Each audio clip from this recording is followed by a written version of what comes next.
Hello, this is Tony Iommi from Black Sabbath, and you're on BackstageAxxess.com, where the real show begins.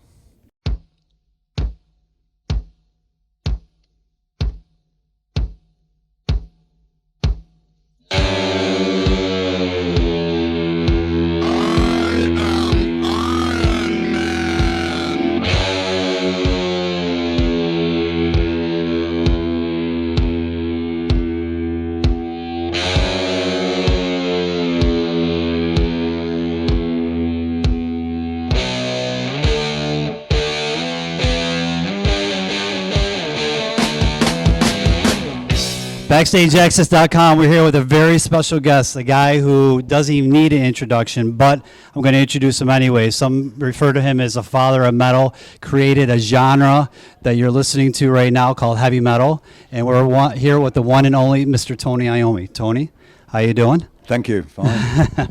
All the way from England, and he is here to talk to us about his new book, which we have right here, Iron Man. My Journey Through Heaven and Hell with Black Sabbath. It's the book just came out on Tuesday, and I want to know, why now did you decide to do the book? Over the years, I've been asked to do a book. I've been doing interviews and stuff, and come up with different stories. Mm-hmm. And they said, "Oh, you should do a book. You want to do a book?" And I go, "I'll do one day." And this has been going on and on and on.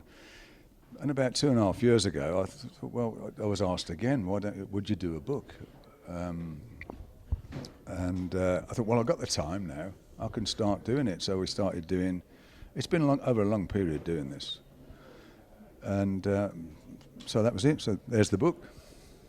Well, reading other autobiographies from other rockers, Sammy Hagar comes to mind. His came out earlier. Obviously going back to Motley Crue's The Dirt or whoever you want to throw in there. It's very sensationalized. It's very, a lot of TNA and drug use and whatnot. Now your book does talk about a little of that, but it's more of right to the point. Did you have a certain point that you want to do with the book and say, I don't really want to get into the, slinging dirt, or I don't want to talk about more of the drug use and stuff I really want to talk about? Because it's more of really your journey. It's more of a point. Do you understand what I'm trying to say? Absolutely, yeah. It's about my life, and, right. And a lot of people, not as though I wanted them to know my life, but I've always talked about 40 odd years of Black Sabbath, right? And that's all I've talked about. I've never spoken about my private life at all, because it's an autobiography. You've got to talk about your private life, and it was, to be honest, it was good for me to be able to put it down and read it and look at it and go, wow, that seems like somebody else. It didn't seem like me, because all the things that went on and the way that things happened, it's sort of why did that happen? How did that happen? But that's what happened. Was it fun jarring back and getting some old memories like, oh my God, I can't believe that, I remember that now? Yeah, some of it was fun, some of it wasn't, because it just opens your eyes to because you'd never do that sort of thing now. I would never think, I'm on a different world now, to think back of all the issues I went through with divorces and marriages, right, and all the rest of the stuff, and how I probably how I acted. I was, very just into what I did, the music. Well, and your guitar tone, obviously, many attribute the tone to the lost two tips of your fingers on the right hand. This is what I find to be the most interesting part of the book, that a guy from your plant, your old manager Brian, came to you after because you pretty much weren't going to continue music at that point. We're talking, almost 35 years ago, perhaps, or even longer now, 45 years ago. Trying to give you a little, but, when Brian came to you and gave you that, and I don't even know if I pronounced it right, Django Reinhardt's. Django Reinhardt, yeah. That kind of changed your life. It did, absolutely. He was the manager of the factory I worked at, and he brought me this EP in them days, and he said, "Oh, put it on and have a listen." I said, "No." I was so depressed. I mean, this had just happened. I said, I don't really want to listen to it. He said, "Just put it on." So I put it on, and I said, "Yeah, it sounds great. It's great," and which depressed me even more then. And then he told me the story of Django Reinhardt with his two fingers and how he played with two fingers, and it really inspired me. and I was determined to do something about it. I went to different hospitals and saw surgeons, and they said, just forget it, you might as well, doctors, and they said, just forget it, you won't be playing again. Oh, great, that was the attitude. There was no, oh, we can do this for you. Right. It was, you might as well forget it. Right. Because guitar playing wasn't looked on as a serious thing. It was Right. like, oh, why don't you get a proper job, you know? Right, right. In them days. From your parents, obviously, because you talk about that in the book. Oh, not just from them, from a lot Right. of other people, you know. The thimbles that you use that you're not happy with, you know, do you have to like, I got to trudge through it, and is it a time limited thing? You know, do you go on and use it anyways when you get a thimble that you're not happy with? I get to the gig sort of, if I say at a show, I get there quite early. Okay. And if there's problems, I'll put a new leather on, which normally takes a long time. I have to rub it down for an hour to get it to feel right. I mean, it's a long procedure, the whole thing. But I have got spares, but it's amazing that Heath Robinson works, you know, and without those it wouldn't. And talking about the leather, and another part of the book is you have that, you know, leather when you were a kid, and you're still using the same leather. I cannot believe that you can't find another leather that feels like that leather. There must be some other leathers out there, but I've had that jacket. I've still got about a foot left. What are you going to do with it when it's gone? Oh, that's it. I'm finished. I know. It's like, oh no, I'm going to. Hopefully, the leather lasts for a long time. I'm going to have to find something else. Changes. You talk about that in the book and how you just learned to play piano on the spot. How did that just? Yeah, well, it was the days of Volume 4, and the house we rented in Beverly Hills was a mansion house, and it had got a big ballroom in it, and there was a piano there. And quite often, when we were quite out of it, we'd go and sit in there, and you know, and I just went in there and started playing the piano for hours and learnt to play it. I don't know how that happened, but it was just amazing. But I did. I learned to play it, and the first thing I done was changes. And Ozzy came in and leaned on the piano. It was a bit like one of those old time, you know, and start singing, and he started singing it, and I thought, oh, that's really good, and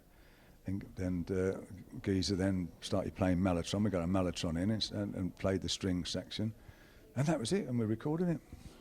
Everybody knows who John Bonham is, and he was a good friend of yours way back when, before his untimely passing. Tell us a story about, you know, hanging out. Obviously, you talk about a little bit about the marriage in the book and the funny story how you didn't think he was going to make it to your wedding. But tell us about something else that, you know, something that you might not have shared in the book about John. Oh, John was, you know, he lived life to the full. He really did.